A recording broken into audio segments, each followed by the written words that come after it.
આજે અષાઢી બીજ એટલે કે કચ્છી હાલારી નવું વર્ષની આપ સૌને હું જય માતાજી કરું છું અને શુભકામનાઓ આપું છું. આજના આ શુભ દિને આપણા આદરણીય પ્રધાનમંત્રી શ્રી નરેન્દ્રભાઈ મોદી સાહેબ જે તે વખતે તત્કાલીન મુખ્યમંત્રી હતા ત્યારે એમણે શાળા પ્રવેશોત્સવ શરૂ કરી અને બાળક જે છે એ હસતું હસતું શાળામાં પ્રવેશે અને આ પ્રવેશ ઉત્સવને એક ઉત્સવમાં રૂપાંતરિત કરી અને જે શરૂઆત કરી હતી એને આગળ વધારતા આજે ડબલ એન્જિનની સરકારના માધ્યમથી આજના દિવસે અમે પણ વોર્ડ નંબર 2 માં સ્થિત શાળા નંબર 3250 પ્રવેશોત્સવનો કાર્યક્રમ છે એની ઉજવણી સફળતાપૂર્વક કરેલી છે, જેમાં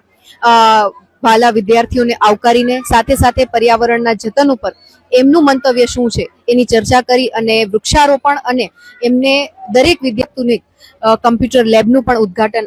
આજના દિવસે છે એ કરવામાં આવેલું છે. આ તકે હું શિક્ષણ સમિતિના ચેરમેન શ્રી તેમજ વોર્ડના કોર્પોરેટર શ્રીઓ, ભારતીય જનતા પાર્ટીની સંગઠનની પૂરી ટીમ તેમજ શાળાના આચાર્યશ્રીઓ, શિક્ષકગણ તેમજ વાલા વિદ્યાર્થી અને વાલીઓનો હૃદયપૂર્વકનો આભાર માનું છું. અને અત્યારનું જે બાળક છે જે શિક્ષણ અર્ચિત કરે છે તે આવતીકાલનું ભવિષ્ય બનવા જઈ રહ્યું હોય ત્યારે વિકસિત ભારતની આપણા આદરણીય પ્રધાનમંત્રીશ્રીની જે સંકલ્પ છે, પરિકલ્પના છે, તેમાં આપણું બાળક છે એ કોન્ટ્રીબ્યુટ કરે અને ખૂબ સારું ભણતર મેળવી અને સ્માર્ટ એજ્યુકેશનથી, સ્માર્ટ લર્નિંગથી